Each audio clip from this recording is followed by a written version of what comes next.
Hola, buenas tardes.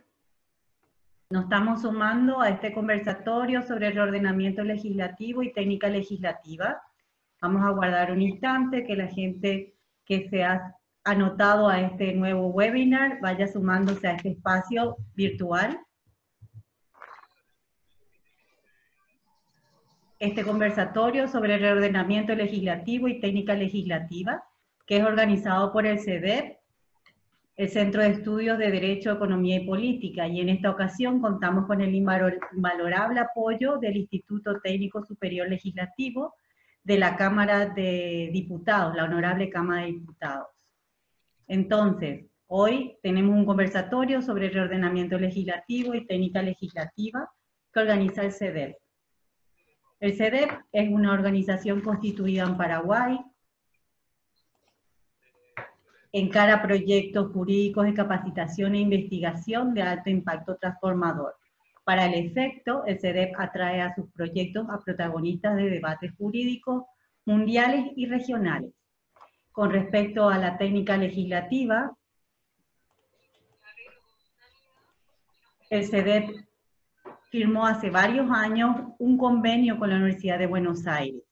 Dictó luego de diversas capacitaciones, inclusive un posgrado. El CEDEP en el año 2015 desde el 2015 viene realizando proyectos de reordenamiento jurídico normativo. Como resultado, ha entregado un reglamento para la elaboración de textos normativos adoptado oficialmente por decreto número 5252 del año 2016 del Poder Ejecutivo. El primer proyecto piloto de reordenamiento propiamente se realizó con el Ministerio de Industria y Comercio del Paraguay. En él se detectó que de 1.505 normas analizadas, solamente 950 continúan hoy vigentes. A partir de ahí, hemos sumado otros proyectos de reordenamiento, como es el de la Caja Fiscal del Ministerio de Hacienda, que abarcó normas del sector contributivo de la Caja y del Instituto de Previsión Social. También hemos trabajado con el sector energético y las normas con relación al medio ambiente. Y otro proyecto que llevamos a cabo es del sector minero y la relación que éstas tienen con las normas de medio ambiente. El CEDEP cuenta con un equipo técnico y un sistema informático, además tiene proyectado concretar alianzas con otras instituciones y entidades del Estado para seguir avanzando con el reordenamiento de normas en distintas áreas. Con el reordenamiento se logran objetivos importantes como apuntalar la reforma del sistema de justicia, un notorio avance hacia la transparencia y hará realidad el gobierno digital, potenciando las inversiones y por sobre todo servirá al ciudadano. Entonces, este reordenamiento jurídico paraguayo es de vital importancia para un país que espera una seguridad jurídica. Bienvenidos a los participantes y doy la bienvenida especial a Estefanía Careaga, quien va a moderar este webinar, y ella fue analista normativo del equipo técnico del proyecto de reordenamiento jurídico Paraguay. Bienvenida, Estefanía. Muchas gracias, Carolina, muchas gracias al CEDEP por la invitación y por el honor de estar aquí moderando este importante conversatorio entre el doctor Brena y el doctor Poletti, que nos van a comentar un poco sobre la experiencia de lo que fue el análisis normal, el trabajo de reordenamiento jurídico paraguayo y la elaboración de este reglamento muy importante para la técnica legislativa. Así como comentó Carolina, me tocó estar en el equipo técnico del reordenamiento como analista normativa, y desde esa experiencia fue que aprendí y entendí justamente la importancia de llevar a cabo una buena y una correcta técnica legislativa de manera a favorecer el entendimiento de todos los sectores, tanto de profesionales, de las empresas, de los estudiantes y del ciudadano común y corriente, para entender el alcance de sus derechos, el alcance de sus obligaciones y de qué manera le afectan las leyes. Así que dicho esto, muchas gracias por esta importante oportunidad. Vamos a estar tocando, estoy segura, temas muy importantes. Y luego de las ponencias del doctor Brena y del doctor Alberto Poletti, voy a estar leyendo las preguntas que surjan y que les pedimos a todos los participantes que la hagan a través del sector preguntas y respuestas que tienen ahí abajo en pantalla. Dicho esto, le presento al doctor Ramón Jerónimo Brena, es profesor de la Universidad de Buenos Aires y director de los equipos técnicos del Digesto Jurídico Argentino y de varias provincias, entre ellas la de Chubut, Chaco, Misiones y San Juan. Asesor también de la Comisión Interpoderes del Digesto Jurídico de la provincia de Río Negro, director y profesor titular extraordinario en la Maestría de Ciencia de la Legislación en las universidades de El Salvador, Argentina y Pisa en Italia. Estuvo a cargo él del equipo técnico del proyecto de reordenamiento jurídico paraguayo. Bueno, en base a eso nos va a contar sus experiencias.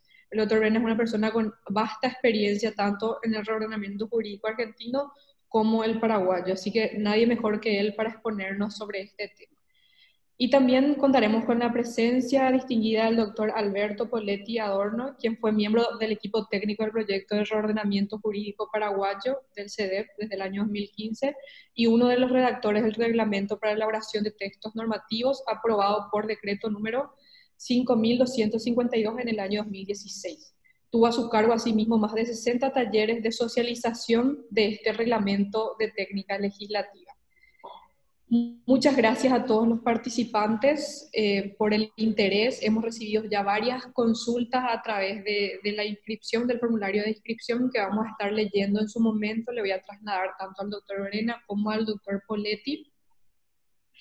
Y les pedimos que las consultas que vayan surgiendo a medida que escuchan la ponencia de ambos, la puedan evacuar, o sea, la puedan poner a través de preguntas y respuestas y los ponentes la van a estar evacuando en su momento.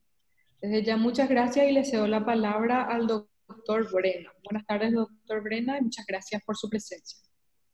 Buenas tardes, Estefanía, muchas gracias por la presentación. Saludos, Carolina, saludos, Alberto, y agradecimiento al CEDEP por la invitación a participar con ustedes, con todos los participantes, a quien también saludo desde aquí, desde Argentina, en medio de esta pandemia cuarentenera que nos está acuciando a todos, y qué mejor que utilizarla para este tipo de encuentros. Yo he preparado una presentación, efectivamente, para este momento, que espero puedan ver con claridad, y que he denominado el ordenamiento de las leyes y el digesto. Vamos a hablar un poco de esto, que tiene que ver con todo lo que Estefanía estuvo refiriendo, que tiene que ver con el proceso que se dio en la Argentina y que se ha replicado en Paraguay con gran éxito, ¿sí? Entonces, voy a comenzar, así puedo cumplir con los requisitos de tiempo. No sé si voy a hacerlo bien, pero voy a tratar de hacerlo. Y acá estamos. En el siglo pasado, el sociólogo más importante del siglo pasado, Marshall McLuhan, había acuñado una frase que decía: el medio es el mensaje. Y parafraseando a McLuhan, nosotros vamos a decir que la ley es el mensaje. Y decimos esto porque en realidad, como ustedes saben, hay muchas maneras de ver la ley, ¿no? De plantarse frente a la ley. La manera tradicional era verlo como una orden, pero nosotros modernamente preferimos ver a la ley como un mensaje. ¿Qué mensaje? El mensaje que utiliza el sistema político para establecer las reglas de juego y comunicar las soluciones a las demandas sociales. Y si efectivamente la ley es ese mensaje y aceptamos esta concepción que utiliza el sistema político para establecer las reglas de juego en una sociedad determinada, si el mensaje ley, si ese mensaje que llamamos ley pretende hacer o no hacer algo al destinatario, ¿sí? Adoptar una determinada conducta o omitir otro tipo de conducta, debemos repensar cuidadosamente el modo en que construimos y en que comunicamos ese mensaje que llamamos ley. Y debemos repensar muy cuidadosamente también cómo construimos y cómo mantenemos los sistemas jurídicos que las contienen. Ahora, ¿de qué hablamos cuando estamos hablando de ordenamiento legislativo? Hablamos de una necesaria interrelación entre la labor del Estado, la labor de la academia y de la sociedad toda. Hablamos de desarrollo, de igualdad, de equidad, de acceso, de reglas, de derecho, de democracia, de ciudadanía, de gobierno y de tecnología. Cuando observamos y posamos nuestra mirada sobre la legislación de cualquier país, vemos que la legislación de cualquier país, el paraguayo, por ejemplo, el mío, el argentino, oscila entre dos polos, el orden y el desorden. Fíjense que en 1852, un año antes de la organización nacional de mi país, Urquiza, que luego fue un precursor de nuestra Constitución argentina, decía que ni la paz es duradera ni la libertad práctica sin buenas leyes, tanto en el orden civil como en el político. Reflexionemos un poquito sobre eso. Y cuando yo hablo de orden legislativo, cuando hablábamos de que la legislación oscilaba entre orden y desorden, cuando yo hablo de orden legislativo implica que estoy hablando de conceptos tales como sistematicidad, unidad, coherencia, simpleza y claridad de las leyes. Y las mismas cosas sobre los sistemas jurídicos que contienen esas leyes. Pero cuando yo poso mi mirada, y los invito a hacerlo, sobre la realidad legislativa, la realidad legislativa nos ofrece un contexto en el que el desorden se expresa fuertemente. ¿Por qué? Porque hay fragmentación, porque hay incoherencias, porque hay superposición de normas, porque hay inflación y contaminación de los sistemas normativos, y todo ello conduce a oscuridad, a opacidad y a desconocimiento. Las sociedades modernas, las sociedades actuales, necesitan un orden legislativo, o al menos un desorden de un grado aceptable. Y para resolver este tema se cruzan dos discursos. El discurso de la política legislativa, que tiene que tomar la decisión y fijar las pautas hacia dónde ir en esta tarea de mantenimiento de los sistemas normativos, y por otro lado, el de la ciencia y la técnica legislativa, que nos dicen cómo hacerlo y con qué método hacerlo. Ustedes convendrán conmigo que los sistemas normativos modernos son vistos por los ciudadanos del común como un tirano no deseado o un gigante confuso, lento y falto de efectividad. ¿Debido a qué? Debido a su falta de equilibrio entre el conjunto de sus reglas y su incapacidad de anticipar las demandas sociales. El grado de impacto que aquel tiene en la actividad de la comunidad y las condiciones prevalecientes en el medio social al tiempo de la vigencia de ese sistema. Los sistemas normativos se han vuelto más complejos, tanto cualitativa como cuantitativamente. Y esto ha provocado la disminución de su capacidad de anticipación, acompañada generalmente por una desobediencia pasiva creciente de la ciudadanía, que limita o impide el desarrollo social de nuestra república. Uno de los principales problemas que enfrentan los sistemas normativos hoy, modernamente, y en el mundo, no es una cuestión de Argentina o Paraguay, sino que esto es verificable en cualquier sistema normativo del mundo, es la proliferación de la legislación, es decir, la proliferación normativa. Y, de la mano de ella, la pérdida de certeza originada por la inseguridad acerca de cuál es el derecho en vigor. El maestro Carnelutti, el gran procesalista italiano, había acuñado la idea de la hipertrofia legislativa para describir este proceso por el cual el número de las normas crece sin pausa.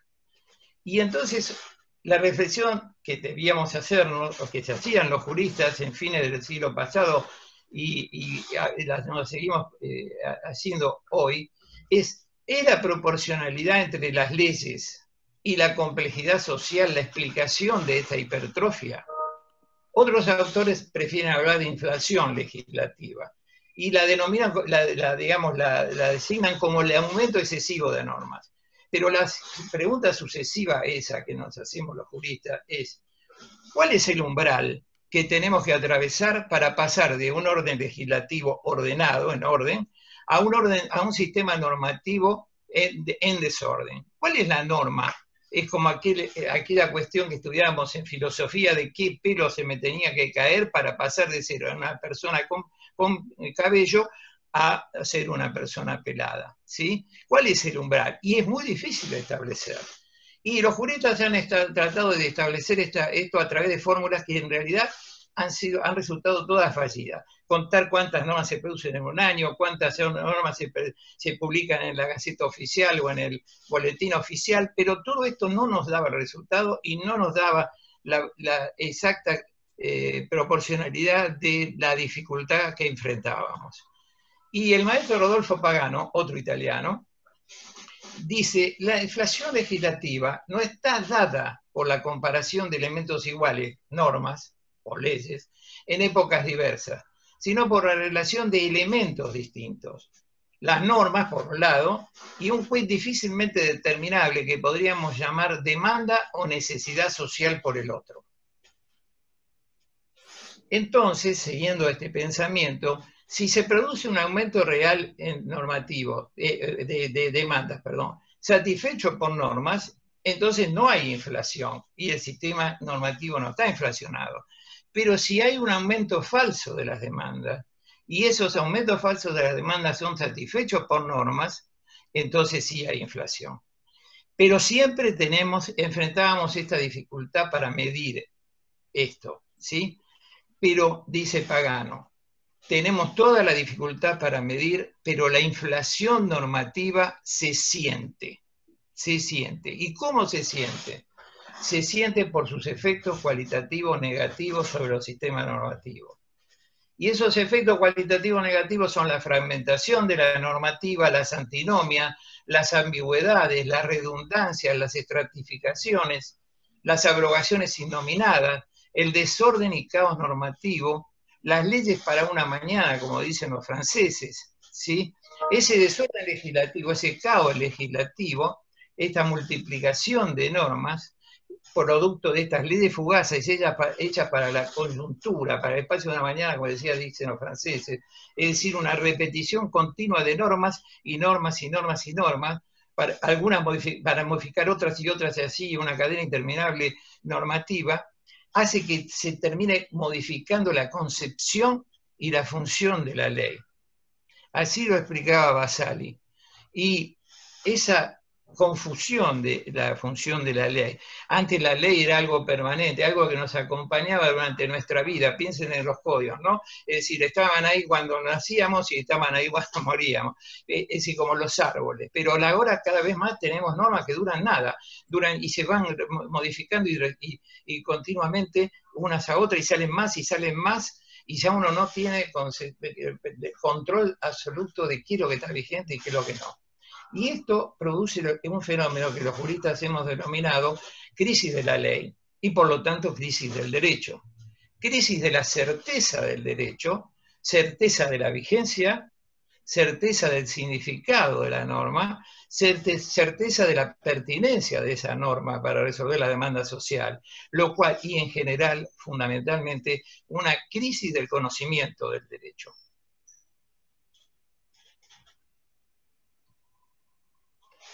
Y aquí enfrentamos una disyuntiva entre notoriedad o conocibilidad, que el derecho resuelve con una ficción conocida por los abogados. La ignorancia de la ley no excusa. Entonces entramos en una dicotomía entre conocimiento formal de las leyes y conocimiento efectivo de las leyes. Presunción de conocimiento versus conocimiento efectivo de las leyes, ¿sí?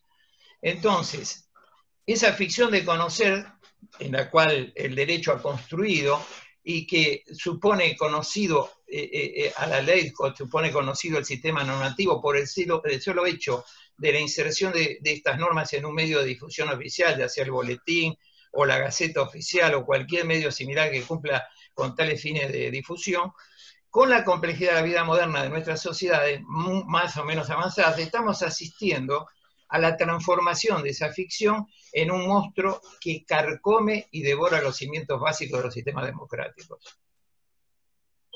Fíjense Rousseau, ¿en qué tiempo estamos hablando? Rousseau decía, el Estado en que haya más leyes que las que puede retener la memoria de cualquier ciudadano es un Estado mal organizado. Y el hombre que no sabe de memoria las leyes de su país es un mal ciudadano. No salgan corriendo, no se corten las venas, porque nadie puede cumplir hoy con este requisito. ¿Sí? Él planteaba de vuelta esta discusión sobre conocibilidad individual de la ley y el ideal de una democracia efectiva. Y porque un derecho conocido por una minoría es un derecho oligárquico. Hegel decía, en la antípoda del pensamiento de Rousseau, fíjense ustedes, decía, no bastan leyes democráticas si las leyes se hallan tan alto que no pueden ser leídas. Y entonces ahí cuando hacemos la mirada sobre el conjunto normativo y aplicamos los conocimientos de la ciencia de legislación y de la técnica legislativa, vemos una cantidad de disfuncionalidades, Hereda, que paso rápidamente a reseñar. Ambigüedad sintáctica, ambigüedad semántica, antinomias, redundancias, abuso de remisiones de normas a normas, frecuencia de citas que no son textuales, referencias a normas abrogadas, abrogaciones innominadas, derogación de todo lo que se oponga a la presente, derogaciones tácitas, normas intrusas, disposiciones manifiesto, incoherencia entre los fines y las disposiciones normativas, fragmentación de la normativa en lugar de lograr una disciplina orgánica, estratificación de las normas en lugar de un texto nuevo, quiere decir modificaciones, cadenas de modificaciones, en cambio de publicar un texto nuevo que sea inteligible para todos nosotros, la confusión o la ignorancia de vocablos que tienen un preciso significado técnico-jurídico. Y esto nos conduce entonces al envilecimiento del orden jurídico, a lo que llamamos contaminación legislativa, que la definimos como la ruptura del equilibrio del sistema de leyes debido al crecimiento descontrolado de normas y a la dificultad de eliminar los residuos a través de ¿qué? A través de la abrogación expresa. Y este fenómeno de la contaminación, este fenómeno de envilecimiento de los órdenes jurídicos, es decir, de los sistemas normativos modernos, conspira contra el entendimiento claro de la norma por el ciudadano, impide a la administración la correcta gestión de los asuntos públicos, determina el desarrollo de la actividad legislativa por parte del Congreso y complica la tarea de impartir justicia del juez. Y entonces ahí se plantea como una solución a este cúmulo de problemas, por un lado el ordenamiento y por otro lado el digesto, que sería la coronación de ese ordenamiento. Y cada vez que hablamos de digesto, cada vez que hablamos de realizar un ordenamiento o un proceso de reordenamiento como se ha hecho en Paraguay, ¿sí? Que estaba reseñando Carolina al comienzo de esta reunión, surge el interrogante de inmediato. ¿Es necesario hacerlo? ¿Es necesario hacer un digesto? ¿Se justifica hacerlo? ¿Es posible hacerlo? ¿Vale la pena encarar una tarea tan difícil con una duración importante que va a requerir planificar, perseverar? ¿Justificará este fin su costo? Y además otras preguntas. ¿Quién debe hacerlo? ¿Quién es el sujeto que debe hacerlo? ¿Qué debo hacer yo? Se pregunta el legislador. ¿Sí? Y ahí nosotros vemos que la intervención del legislador se debería dar en acciones que dirijan proceder al ordenamiento legislativo para reducir el grado de incertidumbre acerca de cuál es la legislación vigente. Incertidumbre que conduce fatalmente al desconocimiento del derecho de la que hablábamos hace un ratito. Y proceder a la aplicación de los principios y la metodología de la ciencia y la técnica legislativa para perfeccionar la calidad formal de las nuevas normas que se incorporarán en el futuro a este sistema jurídico vigente, ya ordenado y ya depurado. El digesto y el manual. El digesto jurídico, por un lado, es la respuesta apta para el primero de los problemas descriptos, al reunir, ordenar y permitir un mejor conocimiento del universo normativo que nos rige en un momento histórico dado de una sociedad. Y por otro lado, el manual de técnica legislativa, que es la herramienta que permite operar sobre el segundo de los problemas y obtener leyes más claras, accesibles y conocibles por todos. Entonces, uno de los modos de combatir esa realidad de contaminación legislativa que estaba reseñando, actuando sobre el sistema jurídico vigente ya contaminado, es a través de la revisión permanente y del consecuente ordenamiento de la legislación a efectos de determinar cuál es la normativa efectivamente vigente y cuál es la que ha perdido vigencia para su posterior eliminación del sistema jurídico a través de un acto de abrogación expresa. La solución se presenta así como un trabajo de revisión de la legislación, recopilación, ordenamiento y análisis, que permita agrupar y ordenar lo vigente, removiendo esos desechos, la basura legislativa, detallar las colisiones, señalar la validez y la complejidad del corpus, y realizar el confronte de lo vigente, lo resultante como vigente, con los conceptos elaborados por la buena doctrina, hacer lo propio con la costumbre, la tradición jurídica y los criterios construidos por la jurisprudencia. ¿Y cuál es la metodología que nos recomienda la ciencia de legislación para abordar esta magna tarea? La metodología más adecuada para afrontar la intervención y el ordenamiento de los textos legislativos es sin duda la consolidación. La consolidación consiste en integrar en el acto legislativo de base todos los actos legislativos modificadores, habiéndose procedido previamente a un análisis crítico del texto, tanto desde el punto de vista de la coherencia interna del acto como desde el punto de vista interlingüístico. De este modo, se obtiene un documento que se accede y se lee más fácilmente. La integración se refiere únicamente, en este caso, a la parte dispositiva y a los anexos.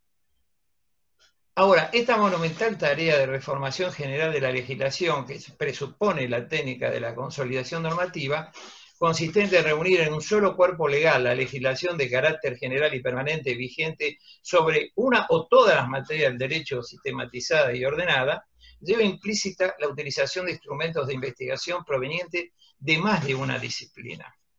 Por ejemplo, sin lugar a dudas de la ciencia jurídica, pero también de la ciencia de la legislación, de la lingüística, de la epistemología, de la lógica, de la informática y de las nuevas tecnologías de la información. Por ejemplo, el digesto jurídico argentino, para que ustedes tengan una idea del volumen de lo que estamos hablando, se revisó la legislación sancionada de la Organización Nacional desde 1853 hasta la fecha que se estaba realizando el trabajo. Se vieron más de 100.000 normas y se analizaron de su fuente original el Registro Nacional y el Boletín Oficial. Esto lo hizo la universidad porque ganó una licitación internacional que se llamó para ese caso. Y yo dirigí un equipo técnico de 60 especialistas en legislación, documentación jurídica e informática y más de 100 profesores que se dividieron entre los 26 grandes temas de derecho en que se había clasificado la documentación jurídica. Algunos criterios que se utilizaron fue desechar aquellas leyes cuyo objeto ya se encontrara agotado o cumplido, eliminar aquellos cuyo plazo explícito en su texto estuviera vencido, detectar leyes individuales, por ejemplo, con decoraciones a una persona u otorgamiento de pensiones, visualizar las derogaciones implícitas de normas. Y el resultado fue algo que quiero recalcar. De las casi 30.000 leyes tratadas, quedaron efectivamente vigentes 3.353 leyes.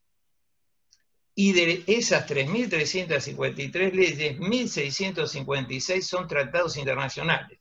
Con lo cual ustedes ven la fenomenal reducción y limpieza del orden jurídico y del sistema normativo vigente que se hizo en esa oportunidad, ¿sí? Y como esto derramó en la Argentina una real política de Estado en los estados provinciales argentinos, que hizo llevar esta misma metodología y este mismo proceso a las provincias argentinas, y procesos similares se hicieron en Chubut, Río Negro, Misiones, San Juan, Ciudad de Buenos Aires, Chaco, Tucumán y San Luis, ¿sí? Doctor, solamente Sí. una observación, si podemos ir Sí. cerrando en los próximos 5 minutos, tenemos preguntas muy interesantes de manera que podamos evacuar todas las preguntas. Claro que sí. Simplemente voy a pasar más rápidamente todavía esto. De las leyes tratadas en la provincia de Río Negro, que eran cerca de 5.000, quedaron vigentes 878, es decir, hubo una reducción del universo legislativo del orden del 70 al 75%. ¿Sí? Esta legislación se presenta ordenada, actualizada, clasificada por los temas principales según las prescripciones de la ley de digesto provincial. Esta misma cosa que te estoy refiriendo de Río Negro, se aprobó la consolidación por la ley 4270 y ya se han realizado y aprobado 15 actualizaciones a través de leyes de consolidaciones anuales. Quiere decir que se continúa con el trabajo permanente sobre el sistema normativo, ¿no? No quedamos como una fotografía del ordenamiento a aquella época, ¿sí? Y en Misiones, que es una provincia nuestra muy cercana a ustedes, que comparte mucha cultura con ustedes, de las 5.600 leyes quedaron efectivamente vigentes de 959, ¿sí? Entonces, como ustedes ven, esa idea de la reducción de normativa y el ordenar el sistema normativo y hacerlo asequible, hacerlo accesible, hacerlo conocible, se cumplió en todos los proyectos, tal cual como se cumplió en Paraguay, según lo que Carolina estaba explicando al comienzo de esta conversación.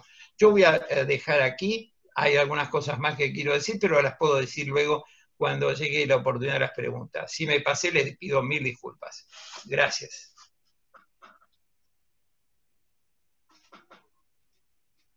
Muchas gracias, doctor. De hecho, que sí, su ponencia ya generó varias consultas respecto a lo que iba exponiendo, así que la vamos a ir evacuando en su momento de la ponencia, doctora Alberto. Estamos entonces ahora con el doctor Alberto Poletti, que nos va a exponer algunas presentaciones un poco prácticas relativas a lo que usted acaba de hablar y la forma en que se implementan y el efecto que tienen a nivel nacional. Con usted, doctor Alberto Poletti. Por cederme la palabra. Muchas gracias al doctor Brena, que me precedió con una brillante exposición. Buenas tardes a todos los participantes. Un gusto compartir nuevamente con el Instituto de Técnica Legislativa de la Cámara de Diputados, por supuesto con el CEDEP, discutir sobre un tema que efectivamente nos lleva a reflexionar a todos y que hace referencia a la técnica legislativa. Siempre decimos que conocer leyes es una obligación de todos los ciudadanos. Ya Rousseau lo decía, el que no conoce las leyes de su país no es un buen ciudadano. Y bueno, yo particularmente levanto la mano en este punto y digo, bueno, cada vez con más normas, con más trabajo dentro del Congreso, con más proyectos y leyes que se van sucediendo, aprobando, bueno, necesitamos concretamente tener un sistema ordenado de acceso a información pública. La Ley de Acceso a Información Pública hace justamente referencia a que todas las instituciones del Estado tienen que publicar, tienen que hacer accesibles a los ciudadanos todo el ordenamiento normativo vigente. Y cuando decimos todo el ordenamiento, hacemos referencia a decretos, leyes, resoluciones, y no solamente a las últimas disposiciones normativas o legislativas. Creo que puede verse la pantalla de técnica legislativa que se está compartiendo, así que vamos a tratar algunos casos prácticos. ¿Cuál es el objetivo de esta parte del conversatorio?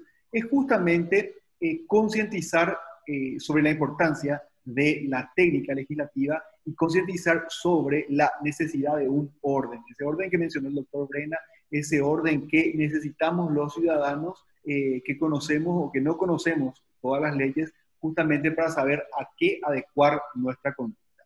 Bueno, y tenemos un primer ejemplo, la Ley 323 del año 1955 de garantía de fuero. Una ley bastante polémica, porque imagínense, en el año 55 se aprobó que aquel que moleste, acuse o interrogue judicialmente a un miembro de la Honorable Cámara de Representantes, lo que hoy era la Cámara de Diputados, o sea, lo que era la Cámara de Diputados, o del Consejo de Estado, por las opiniones que emiten en el desempeño de su mandato, será castigado con penas de privativas de libertad, lo mismo al que molesta a miembros de la Corte Suprema, al Tribunal de Cuentas, tribunales de apelación.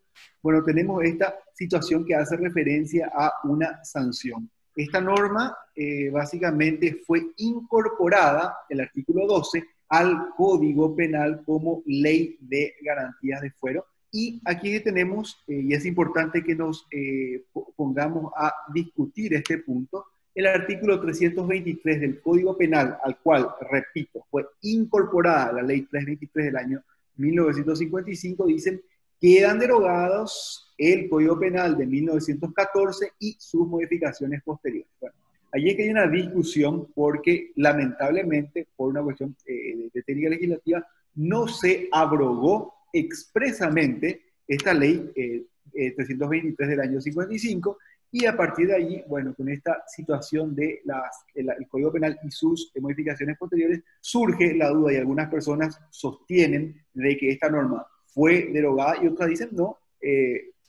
sigue vigente. Y ahí que viene el problema. Quiero dar un ejemplo concreto. Básicamente, un miembro del Tribunal de Apelación de lo Penal, el doctor Gustavo Santander Dans, dice: esta norma fue derogada en forma expresa, y publicó un pequeño comentario, un pequeño artículo en el diario ABC Color, donde indica claramente que la ley 323 tiene una técnica legislativa que la mayoría de las leyes no las tienen, cuando el artículo 12 dispone se incorpora al Código Penal. Pero tenemos la situación que, bueno, como puede notarse, dentro de estas disposiciones no derogadas, y ahí es que hablamos de la importancia de la técnica legislativa, no se encuentra la ley de fuero. Si el legislador tenía la intención de mantener vigente dicha norma, como de hecho ocurrió con otros casos, y específicamente con las normas que hacían referencia al aborto, pues lo hubiera mencionado en forma expresa. No lo hizo, no hizo esa mención el legislador, entonces tenemos que considerar, dice el autor, que esta norma fue derogada. Pero aquí es que viene el problema, y viene el problema porque hace poco a un abogado, y esto estamos hablando del año 2017, un agente fiscal lo imputó por violación de la ley 323/55. Entonces, fíjense que tenemos las discusiones de que podemos discutir en el ámbito académico si la ley está o no derogada, incluso en el ámbito, de repente de judicial, pero tenemos efectivamente que existen jueces que todavía presentan imputaciones con relación fiscales que presentan imputaciones con relación a esta ley. Y también tenemos la situación del ex senador, básicamente del ex senador paraguayo Cubas, que había presentado un proyecto de declaración, lo cual fue aprobado, insistiendo en la propagación de que la ley 323/55 fue derogada y se insta a otros poderes del Estado a su divulgación. ¿De qué sirve que el Parlamento presente una declaración y básicamente sostenga que el Congreso derogó una norma si la norma sigue efectivamente teniendo inconvenientes, teniendo efectivamente vigencia y siendo aplicada por el Ministerio Público y el Poder Judicial? Allí es que tenemos un claro ejemplo de esta norma y de la importancia de la técnica legislativa, de comprender efectivamente los elementos y las normas que rigen efectivamente la terminología de las normas de derogación implícita, explícita, hacer efectivamente, insistir efectivamente en lo que hace referencia a publicaciones, en lo que hace referencia a lista de normas que están o no vigentes, de manera a evitar cualquier ambigüedad con relación a este tema. Voy a pasar a la siguiente. Ahí tenemos entonces el caso del Código Penal, también estamos hablando de normas penales, pero que hacen referencia a el secuestro. El secuestro que fue introducido, ya por supuesto lo teníamos en el Código anterior, pero en el año 1997, con la reforma del Código Penal, se hizo referencia a la persona que, con el fin de obtener para sí o para un tercero un rescate o otra ventaja indebida, privara a una persona de su libertad, será castigado con pena privativa de libertad de hasta 8 años. Bueno, tenemos todo el marco penal, la serie de conductas que se van describiendo, y si vamos a la otra diapositiva, vamos a encontrar la ley 2849 del año 2005, que hace referencia a una ley conocida como antisecuestro. Ya lamentablemente en ese momento se habían producido tantas situaciones de privaciones de la libertad de personas, como conocemos como plagios también, y el Congreso adoptó esta norma aumentando el marco penal, estableciendo una serie de circunstancias agravantes, y si pasamos a la siguiente, también vamos a ver una serie de situaciones que hacían referencia a suministro de informaciones, bueno, una serie de normas vinculadas a el conocimiento de secuestro, la obligación de denunciar, porque si no, básicamente esto podría ser pasado también, podría convertirse en hecho punible. Pasamos a la siguiente diapositiva y ahí vemos el punto que nos interesa con relación a la ley 3440 del año 2007, que vuelve a modificar el marco penal del secuestro, o sea, viene a modificar el Código Penal, por supuesto, y también, vamos a pasar a la siguiente diapositiva, encontramos que, a la siguiente por favor, encontramos también que se deroga, y aquí viene el problema, los tipos penales y sus sanciones, lo puse en negritas, y aparece esta ley 2849 del año 2005, especial antisecuestro. Pasamos porque vemos que no fue la última norma. En el año 2019, el año pasado, tuvimos la ley 4005 del año 2019 justamente, que amplía la ley 2849, y aquí es que vemos el problema. Decían los tipos penales, y no va a faltar una persona que en algún momento va a indicar, no, el artículo 1, el artículo 2, el artículo 3 fue derogado porque contiene un tipo penal. Vimos nosotros el hecho de la omisión de denuncia de un secuestro. Bueno, vamos a tener ese tipo de normas si no entramos con claridad a las cuestiones de técnica legislativa. Y aquí, efectivamente, bueno, tenemos el punto de aseguramiento de bienes, pasamos a la siguiente, y, bueno, todas las situaciones que, que están vinculadas a los hechos punibles castigados a los hechos punibles que describen las conductas que van a ser castigadas. En el ámbito del derecho público, quiero pasar un poquitito a otro ámbito, salir del ámbito del derecho penal, tenemos una ley 1309 del año 98 que hace referencia a los royalties. ¿Qué son los royalties? Una compensación que se da por el inundamiento de diferentes terrenos correspondientes a ciudades o a departamentos en nuestro país como consecuencia de la construcción de las hidroeléctricas. Entonces, básicamente se les dijo, nosotros vamos a inundar esta parte, pero te vamos a compensar. ¿Y por cuál es el origen de esa compensación? El impuesto inmobiliario. Si el terreno no estaba ocupado por agua, básicamente el municipio o el departamento iban a tener ese mismo ingreso dentro del impuesto inmobiliario que está previsto en la Constitución. Y vamos a fijarnos que hubo modificaciones en los años 2001, 2004, 2005, 2008, 2010, 2013 y hasta llegar al año 2020.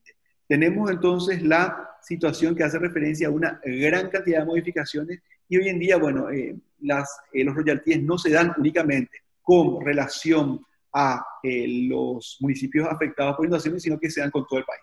Ahí justamente pasamos a los reglamentos, al decreto 5816 que reglamenta una de las leyes, al decreto que reglamenta otra serie de las leyes. Bueno, tenemos también los sitios de la Corte Suprema, de la Cámara de Senadores, de la Cámara de Diputados, que permiten justamente acceder a los textos actualizados.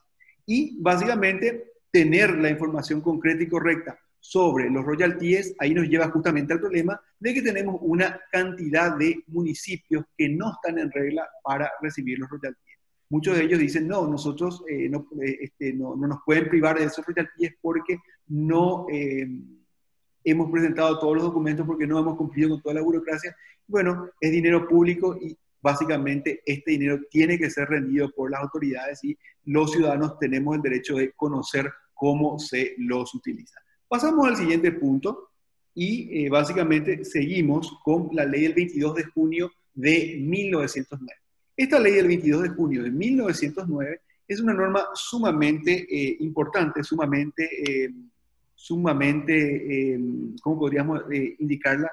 Sumamente antigua, porque por supuesto es del año 1909, pero es una norma que normalmente continúa vigente. Y aquí es que quiero indicar esta situación y quiero pasar quiero que se vea efectivamente el punto de la ley 1909.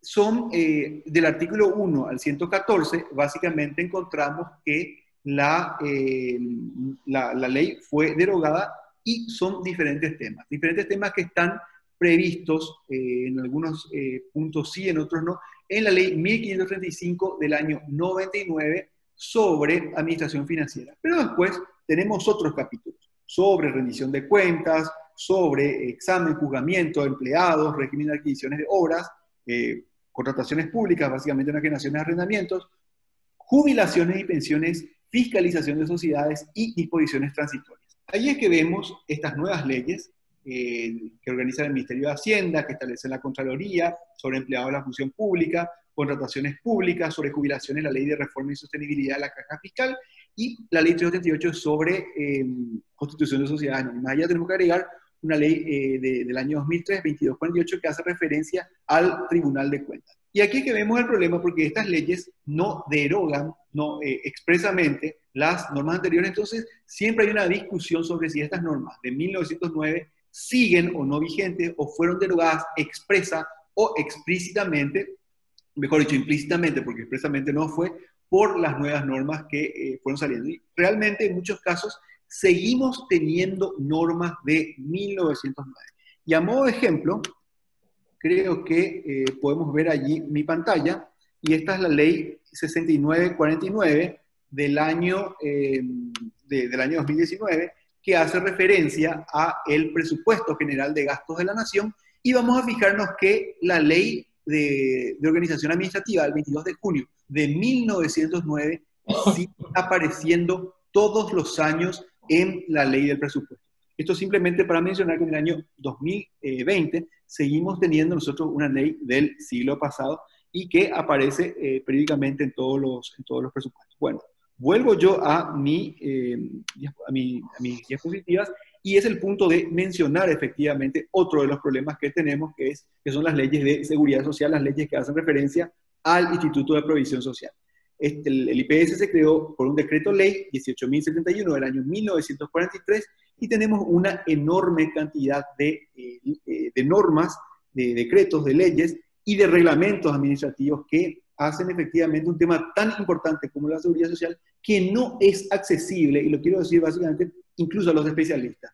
De repente, bueno, no tenemos acceso a la última norma, o tenemos de repente una resolución que se derogó, una práctica que fue incorporada, y efectivamente, bueno, el trabajo que hizo el CEDEP con relación a este punto es un trabajo que efectivamente merece una mayor publicidad, porque directamente beneficiará a personas y beneficia a personas que se encuentran y que usan efectivamente, que hacen uso del derecho a la seguridad social. Quiero mencionar que entonces el orden y la publicidad de normas está siendo realizada. Por un lado tenemos editoriales, como por ejemplo Intercontinental Editora, que bueno, toma un trabajo obviamente titanesco en cada año ir publicando, fíjense, una 30ª edición del Código Civil, corregida, ampliada, concordada.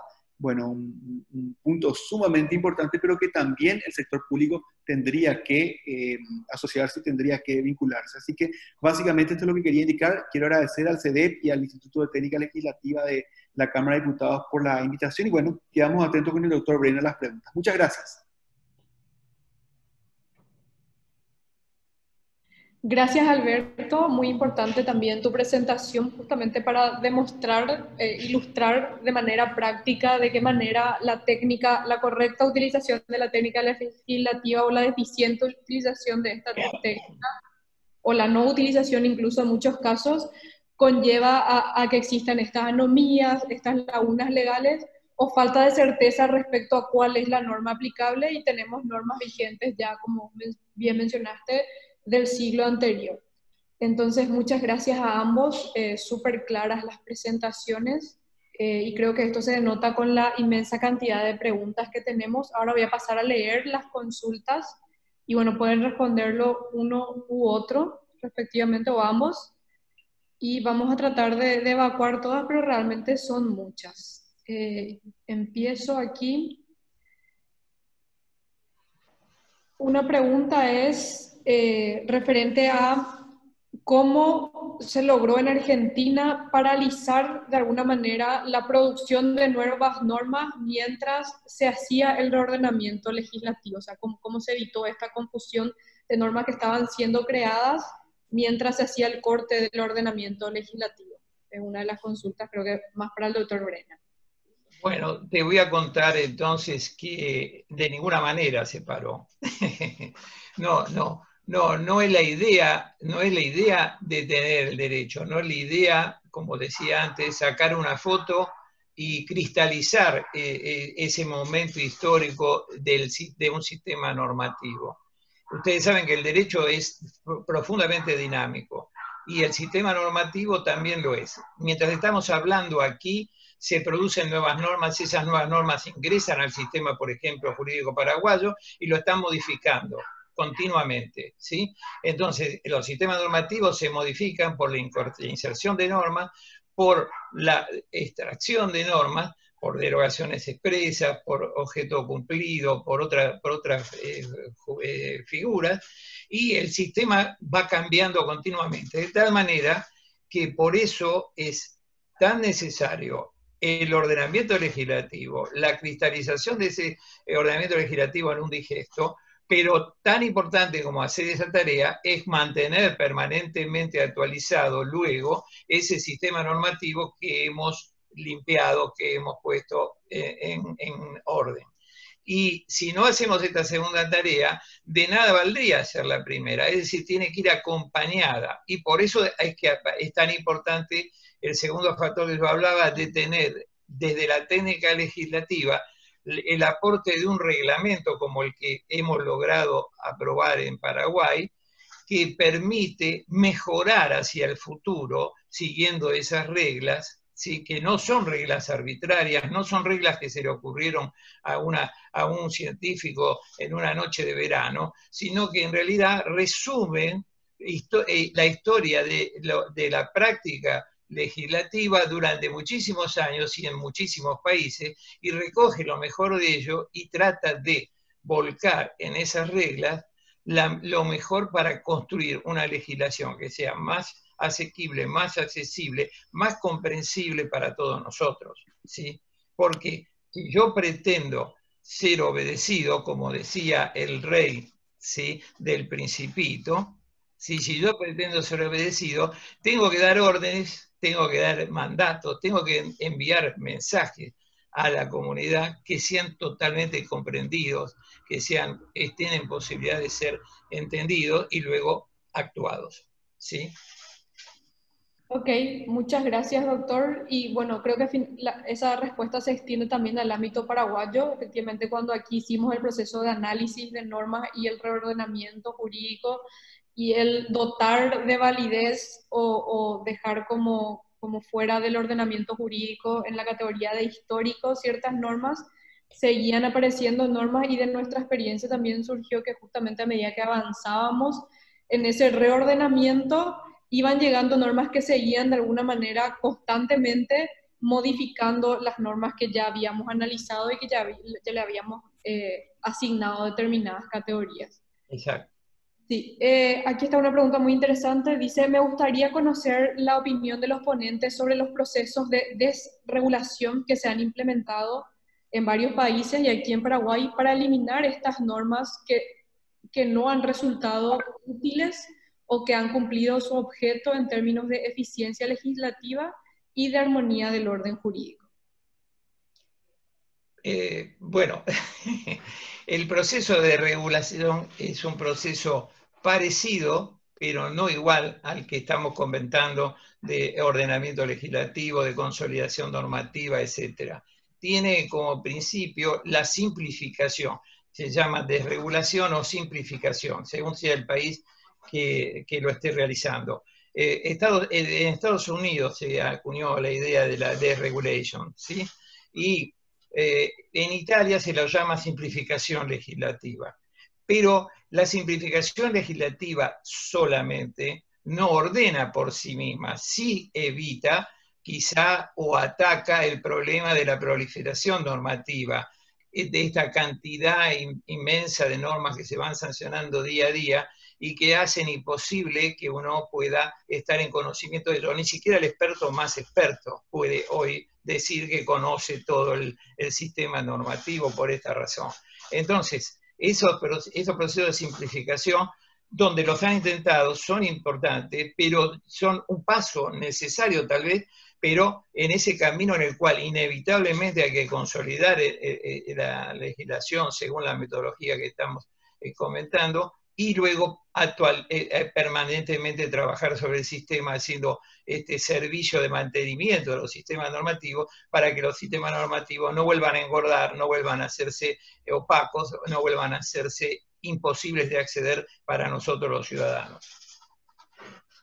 Sí, básicamente también querría tratar de complementar y decir, bueno, una desregulación pasa efectivamente por la elaboración de un digesto y que efectivamente tanto en el ámbito legislativo como en el ámbito judicial tengamos en pronunciamiento y tengamos textos claros donde digan efectivamente sí, estas normas ya no están vigentes o estas normas básicamente siguen vigentes y que sea el Congreso el que tome las medidas correspondientes. Quería nada más indicar una situación que olvidé mencionar en el enlace y que hace referencia a este punto. Autoridades de IPS consideran necesaria cambiar ley arcaica. Parece que no sale la pantalla, ahí parece que sí. Considera necesario cambiar ley arcaica de jubilación. Bueno, y básicamente esta es una publicación de febrero de 2020.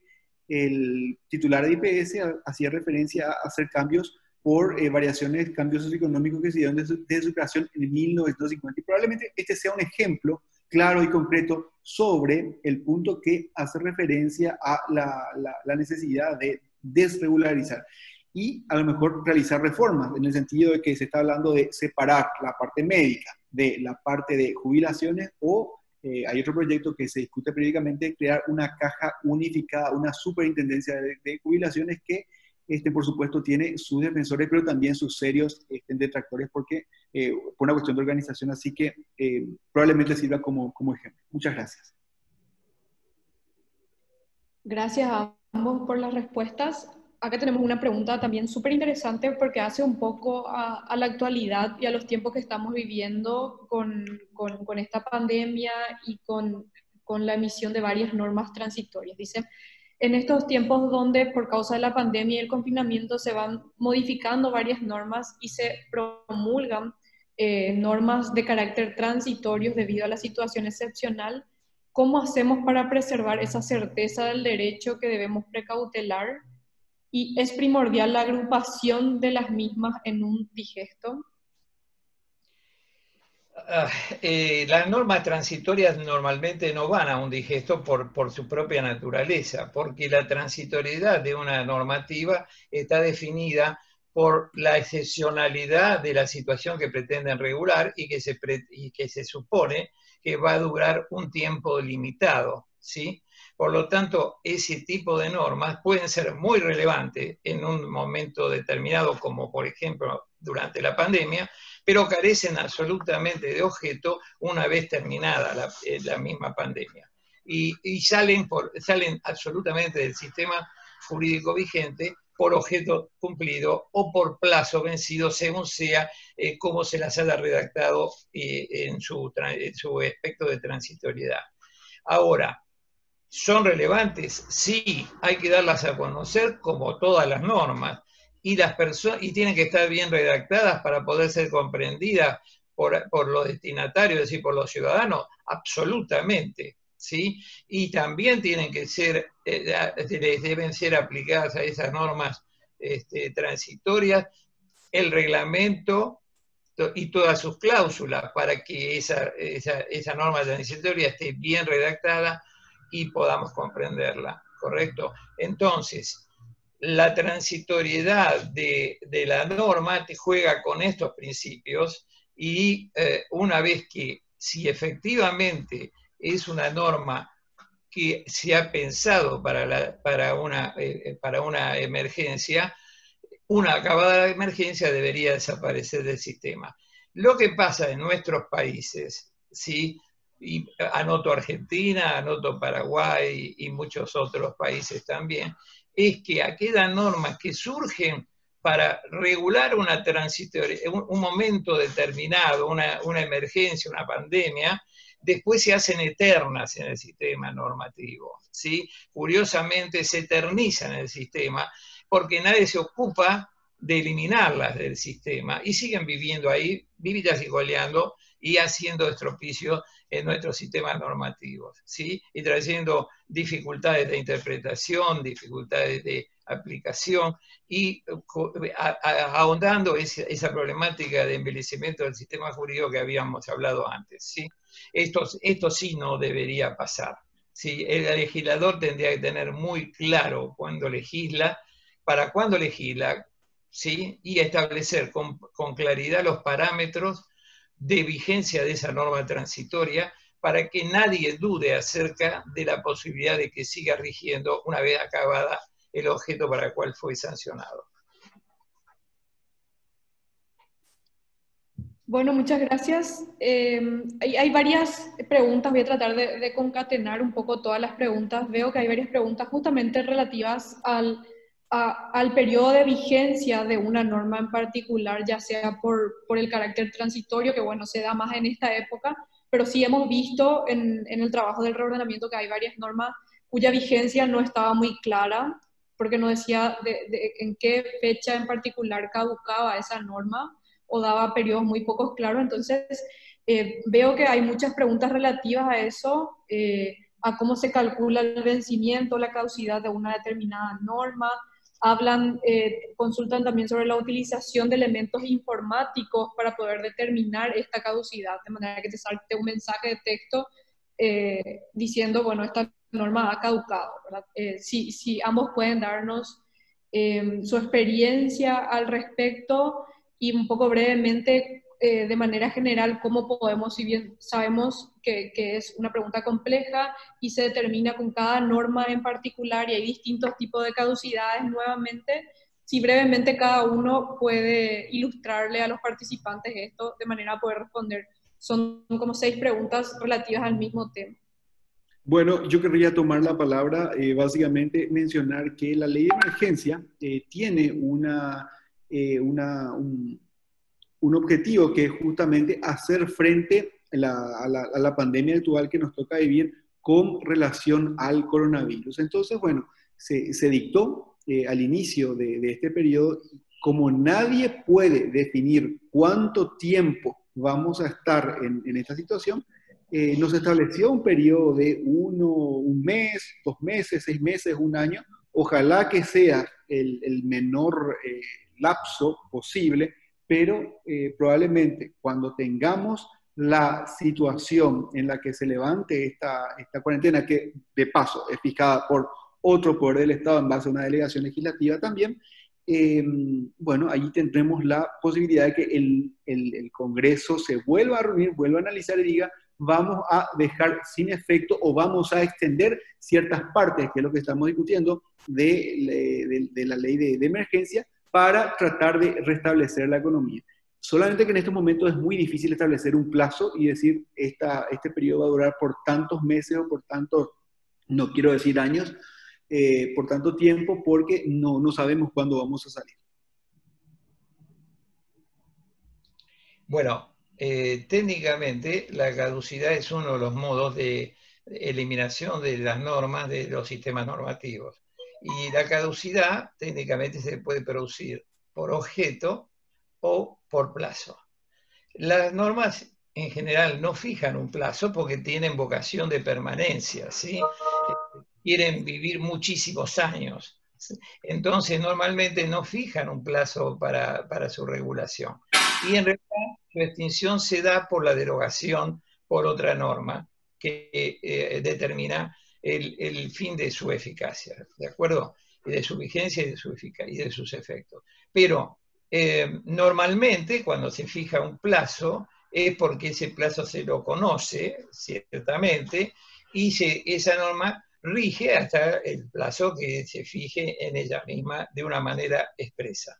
Ahora, por objeto, estamos en el caso que refería Alberto de una pandemia. La pandemia es cierto que no se sabe cuándo termina, así como si dicto una norma para regular el efecto de una inundación, tampoco sea ciencia cierta cuándo los efectos de la inundación van a cesar. Pero lo que sí queda claro es que si esa norma está bien redactada y su objeto está bien expresado, ¿sí? Una vez caducado el objeto, es decir, desaparecido el objeto, en este caso inundación o en el anterior pandemia, no hay ninguna duda que esa norma carece ya de objeto y por lo tanto es caduca por objeto, ¿sí? Entonces, ahí no tendremos un plazo definido, pero sí podemos analizar el objeto. Y si se dictó una norma para regir durante una pandemia, una vez desaparecida la pandemia, desaparece el objeto de la norma, por lo tanto la norma caduca y puede ser extraída del sistema normativo por esa razón.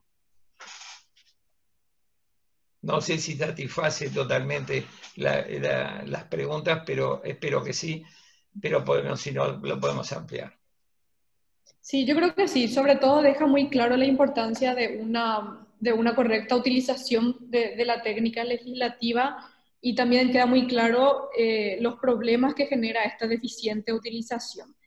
De hecho, que acá tengo una pregunta relativa a qué se necesita para poder, una pregunta bastante amplia, pero veamos si cómo la pueden responder también brevemente, es respecto a qué se necesita para poder redactar normas claras, útiles y que no den lugar a ambigüedades o den pie a interpretaciones hasta antagónicas a veces. Muy bien, me gustaría tomar la palabra, voy a compartir nuevamente y aquí tenemos el decreto 5252 que hace justamente referencia a un intento para responder la pregunta. No, es difícil tomar una determinación y decir, bueno, esta norma la va a hacer clara. Tengamos en cuenta que cuando hablamos de una norma, tratamos de pasar un mensaje y lo que al lector le puede, al escritor, para el autor le puede parecer claro, al lector efectivamente puede no serlo. Y entonces el objetivo de la técnica legislativa es tratar justamente de cumplir con esta serie de consejos, de buenas pautas que se dan dentro del ámbito de la ciencia jurídica. Y es una materia que lamentablemente las carreras de Derecho no las estudiamos a nivel de grado y recién ahora mínimamente están surgiendo a través de cursos de especializaciones como este o incluso a través de cursos como en las carreras de grado.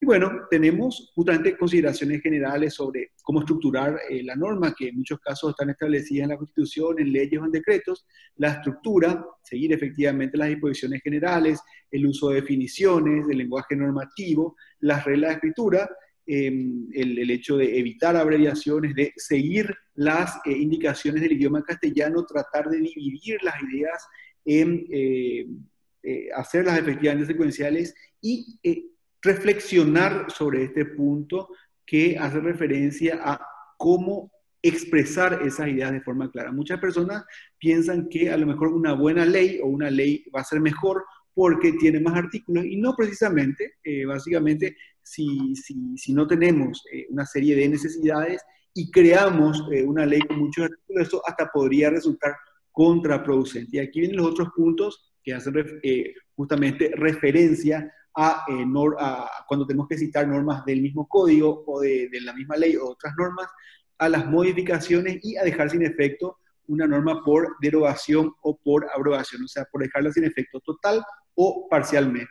Son efectivamente situaciones que las tenemos dentro del ámbito del Poder Ejecutivo y el Congreso tiene también un proyecto con relación a este tema y bueno, quedará dentro de la agenda legislativa si se aprueba.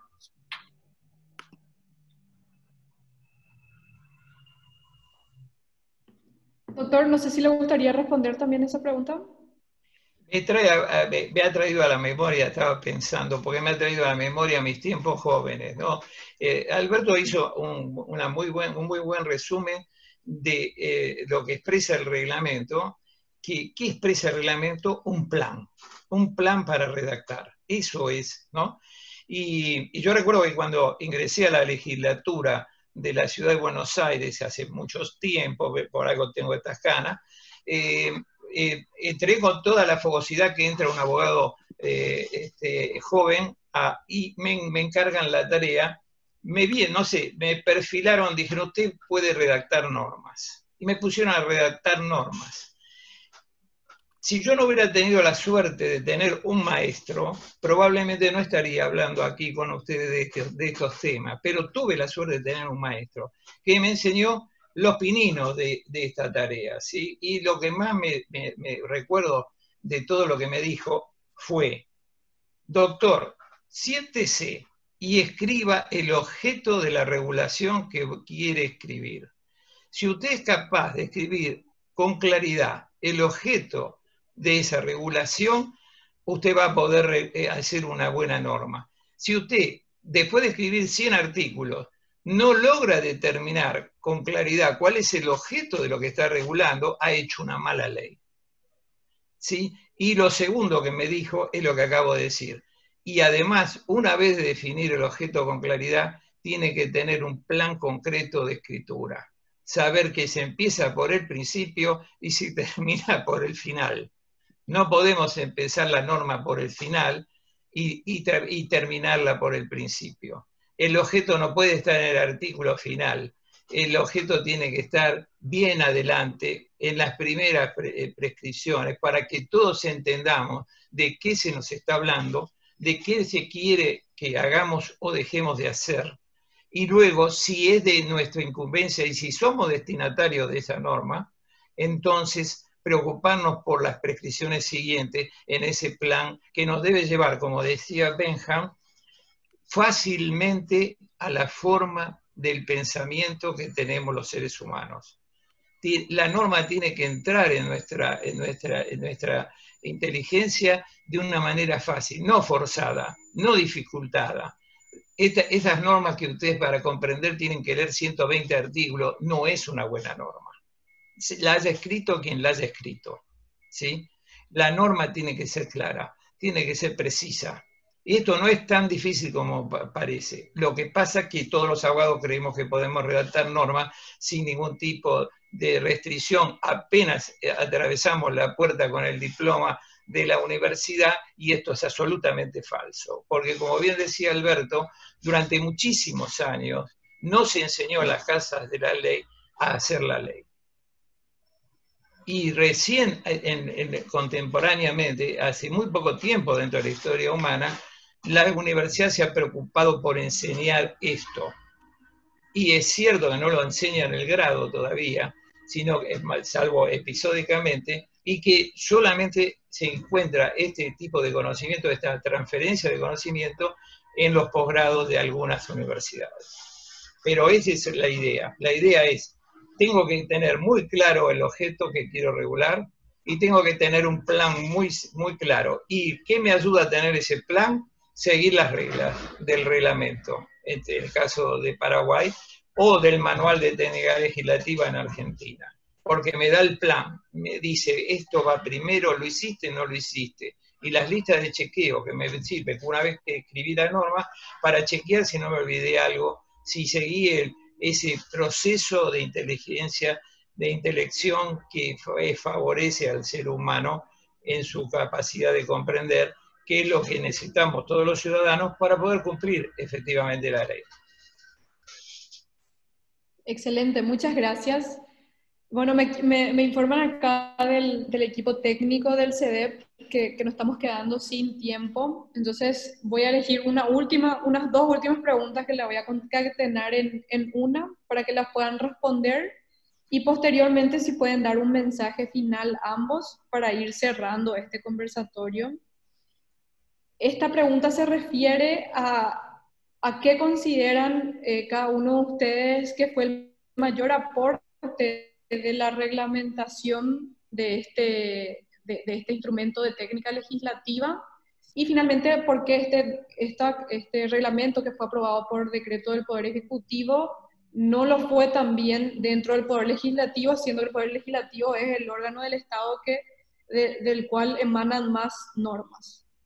Entonces, esas son dos preguntas en una para que responda. Creo que Alberto debería contestar. Buena pregunta. No, yo traté de responder a lo del Poder Legislativo y habría que preguntarle a 45 senadores y a 80 diputados por qué no adoptamos un manual así como se adoptó en el Poder Ejecutivo, también con vigencia en el Poder Legislativo. Sé que hay proyectos, así que es cuestión de que se incluyan en el orden del día y por supuesto que se tomen algunas decisiones políticas. Y por supuesto que el avance que tuvimos, bueno, es un intento de poner en orden la casa, pero ese avance va quedando otra vez no digo poco significativo, pero con algunas falencias porque necesita ser actualizado. Y eso implica finalmente una postura por parte de órganos del Estado que quieran efectivamente facilitar el acceso a las normas que, repito, es información pública. No estamos hablando de datos confidenciales, datos secretos. En una república esto es esencial. Ustedes saben que yo tengo una larga relación con la República del Paraguay, que viene de hace muchos años, tratando de convencer sobre estos temas, haciendo una especie de evangelización sobre el ordenamiento legislativo. No siempre con toda suerte, evidentemente, no como lo logramos más recientemente, pero recuerdo haber estado invitado en el Congreso paraguayo, y el presidente del Congreso en ese momento era el actual presidente de la República Paraguaya, y que me recibió y estuvimos charlando unos 45 minutos de todo esto, lo cual consideré algo extraordinario en un político, poder conversar 45 minutos sobre algo tan técnico, algo que hace tanto a la ciudadanía. Y en aquel momento él se mostró sumamente proclive a que el Congreso desarrollara ese proceso. Organizó reuniones a las cuales luego yo asistí con senadores de determinados grupos políticos paraguayos en aquel momento, y todos estaban de acuerdo en que esto era absolutamente necesario. Di 2 conferencias en el recinto de la Cámara, y charlé con muchos de ellos y con las personas que estaban en los organismos técnicos del Senado y de la Cámara de Diputados de Paraguay. Y todos estaban muy entusiasmados por hacerlo. Luego hicimos una gran tarea de difusión de cursos de distinta naturaleza sobre estos temas con el CEDEP y el BIT, recuerdo, en Paraguay. Y no sé por qué razón esos proyectos fueron truncados. Es decir, no se logró avanzar con la legislación nacional paraguaya en un proyecto, un macroproyecto como fue el de argentino, de ordenar toda la legislación nacional paraguaya. Pero igualmente, ustedes saben que los digestos pueden ser generales de todo el derecho, como fue el digesto argentino, o sectoriales, como muchos otros digestos que hemos hecho aquí en Argentina y en Uruguay y en Paraguay también, sobre determinados organismos productores de normas, que son grandes productores de normas, y que aportan mucho a esa profusión normativa que nos afecta como ciudadanos tanto como las leyes. Es decir, la profusión de resoluciones de industria y comercio que tuvimos que tratar, Estefanía no me va a dejar mentir, la profusión de normativa de resoluciones que tuvimos que ver en la caja, ¿sí? Y luego más actualmente sobre los temas de energía, ¿sí? En el proyecto que hicimos con Itaipú, son las claras muestras de que ese esfuerzo es necesario y es complementario de un macroproyecto abarcativo de toda la legislación nacional, en este caso paraguaya. De tal forma que yo creo que son caminos que se juntan y que nos llevan al mismo objetivo que estamos pretendiendo. Creo que tal vez en ese momento faltaron recursos o faltó esa última decisión política para llevar a cabo ese proceso de reordenamiento global de las leyes paraguayas. Carolina me está mirando, sé que probablemente ella conoce más que yo las razones que pudieron haber hecho que esto no se realizara, pero espero que hoy, y es un mensaje que envío al señor presidente de Paraguay actual, con el cual tengo una relación muy amable, creo que tengo que ser sincero, me recibió con mucha amabilidad y me ha escuchado con mucha tranquilidad en muchas oportunidades, tome esa decisión política definitiva de darle a Paraguay esta gran obra de ordenamiento de su sistema normativo, porque es un gran beneficio que dará a sus ciudadanos. Esto es absolutamente así. Y los ciudadanos en todos los países, en Argentina, en Paraguay, en toda Latinoamérica y en el mundo, deberíamos ser conscientes de que tenemos el derecho de que esto ocurra y por lo tanto demandemos a nuestros políticos, a nuestro sistema político, a nuestro sistema legislativo, que se realicen estas tareas y nos acerquen al sistema normativo de una manera natural, fácil y comprensible, de gran acceso. Eso mejorará democráticamente nuestras sociedades. Gracias. Muchas gracias, doctor, por su respuesta y por el mensaje final, muy contundente también por el mensaje al presidente. Sí, esperemos que estas palabras lleguen a las autoridades que tienen la pluma para decidir para tomar este tipo de decisiones. Bueno, antes de pasarle a Carolina la palabra para el mensaje final, les quiero avisar a todos los participantes que hemos dejado el link del reglamento en el chat para que todos puedan tener acceso, para que puedan visualizarlo. Asimismo, el CEDEP estará organizando oportunamente también cursos de capacitación sobre técnicas legislativas justamente.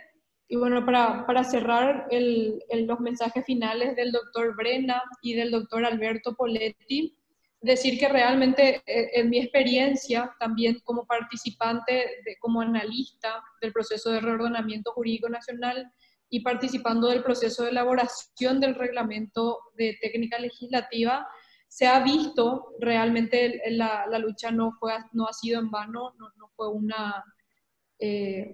una batalla perdida, sino que todo lo contrario, hemos visto, y yo como profesional abogada también he visto, en las redacciones de normas posteriores a ese reglamento de las normas del Poder Ejecutivo, la utilización de términos muy importantes, como por ejemplo la diferenciación entre la palabra derogación y la palabra abrogación, que ahí Alberto y el doctor Brena se ríen porque fue uno de los hitos que marcó nuestro trabajo dentro del proyecto de reordenamiento jurídico, y bueno, que es un proyecto que pretende seguir adelante a través del CEDEP, y dicho esto, le agradecemos al CEDEP este espacio, y le paso la palabra a Carolina para las palabras finales y que nos cuente un poco sobre los futuros proyectos del CEDEP.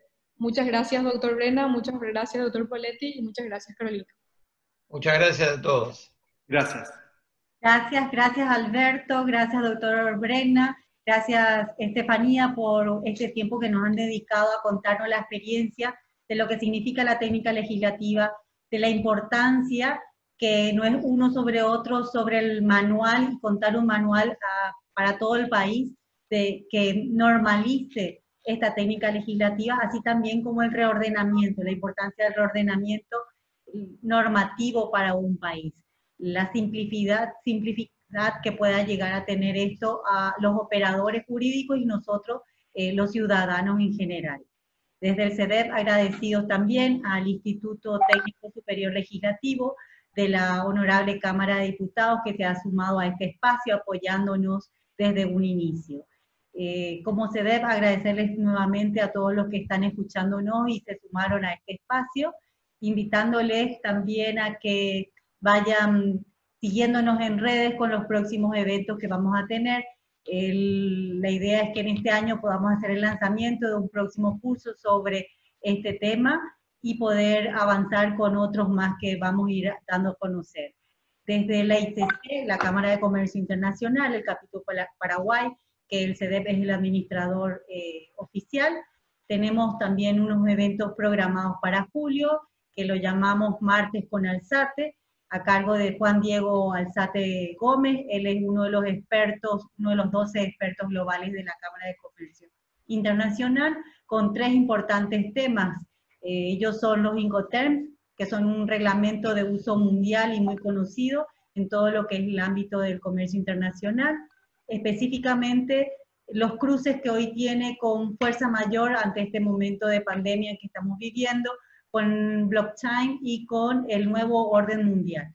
Les invito a que sigan en redes, tanto de ICC como de CEDEP, las próximas actividades que vamos a estar realizando y comentando con ustedes. Muchas gracias a todos quienes se sumaron a esta iniciativa y desde el CEDEP nuevamente muchas gracias por ser parte de este esfuerzo transformador desde el conocimiento. Muy buenas tardes. Buenas tardes, gracias a todos. Buenas tardes, gracias. Buenas tardes, gracias.